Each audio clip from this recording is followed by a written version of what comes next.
What's going on, everyone? Mike Kadlick, Tayler Kyles here for CLNS Media inside of Gillette Stadium on a rainy Thursday as the Patriots continue to get ready for the Miami Dolphins this coming Sunday practice inside the field house today. We'll get to all of it, but first, a quick reminder, we are powered by Prize Picks and Game Time. Head over to Prize Picks, use code CLNS for $50 instantly when you play $5. Head over to Game Time, use code CLNS for $20 off your first purchase.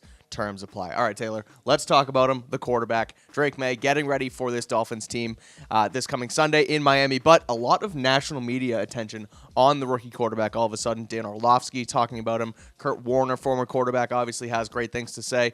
Josh Norris and Colt McCoy do a film breakdown on him on Underdog Sports Network this week as well. So getting a lot of traction, like I said, people realizing that, hey, Patriots might have a pretty good guy under center for them. So let's talk about him as a potential offensive rookie of the year candidate. Now, Jayden Daniels, Bo Nix, Brock Bowers, tight end in Vegas, obviously in the mix as well. Jayden Daniels, currently the heavy favorite across the board. But do you think over the next, the next couple games towards the end of the season with momentum, does Maye actually have a chance to, climb that ladder and win this award?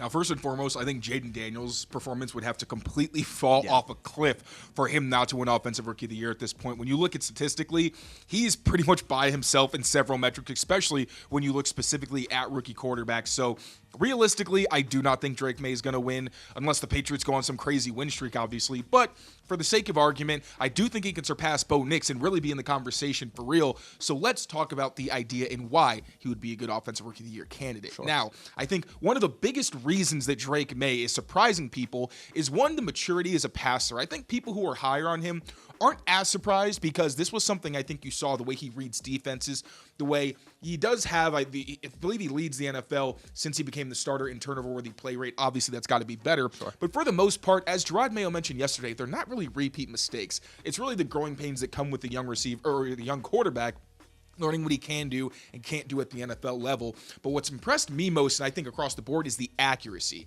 He's been outstanding. Obviously, early on in his starting tenure, there were some of the spray misses and throws where you're saying, all right, we saw this at UNC. We knew that was going to be a hurdle. Over the last few weeks, you really haven't seen many off-target throws. Obviously, ball placement could be better, but no quarterback is perfect every Sunday. What we've seen from Drake Maye is the intelligence to know when to not just scramble and try to run, but when to scramble and try to look for throwing opportunities, as he still gets a feel for that area of his game. And also just being a game manager. You saw last week, it was statistically his best game as a passer, or one of his best, even though he had his quickest time to throw and his lowest average depth of target. You talk about a quarterback where everyone mentions, the scrambling ability, the arm talent, and all that, but we've seen him win as more of a game manager type, and that flexibility and, again, maturity has been outstanding. So if we're talking about why he should be in the conversation, he's dealing with an offensive line, obviously, that's got almost all replacement level players outside of Mike Nwenu, a wide receiver core where even Alex Van Pelt's acknowledged they don't really have a number one receiver. Keyshawn Boutte and Demario Douglas have been solid for them. Obviously, Hunter Henry has been the security blanket, the guy he looks to on scrambles, but they don't have that number one like a Terry McLaurin or a Roma Dunze or a DJ Moore. He doesn't really have those kinds of guys. Even a Cortland Sutton in Denver. I was going to say, even one of those big body guys where it's like, you know what, F it, my guy's down there somewhere. He really doesn't have it. Keyshawn Boutte's tried to be that guy, but he's 5'11", just doesn't really have the size and the catch radius. So Drake Maye's putting a lot on his own plate, and it's kind of like MVP, where you talk about, well, what does value mean? Does it just mean this was clearly the best player in football, or is it a player who's taking a team that doesn't really have a lot on it, and he's elevating them and making them competitive? I think you could say that about Drake Maye, especially with the defense's inconsistency as well, even a bit on the special team side. So once again, I think Jayden Daniels is the front runner for a reason, but I do think, especially if Drake Maye continues on this trajectory that he's on, where you see significant improvement each and every week with fewer critical mistakes, I absolutely think by the end of the season, there's a chance that maybe we're talking about these guys being neck and neck. Yeah, it's going to have to do with the wins the Patriots can potentially gather up to, right? I mean, a lot of you mentioned the other awards. MVP, a lot has to do with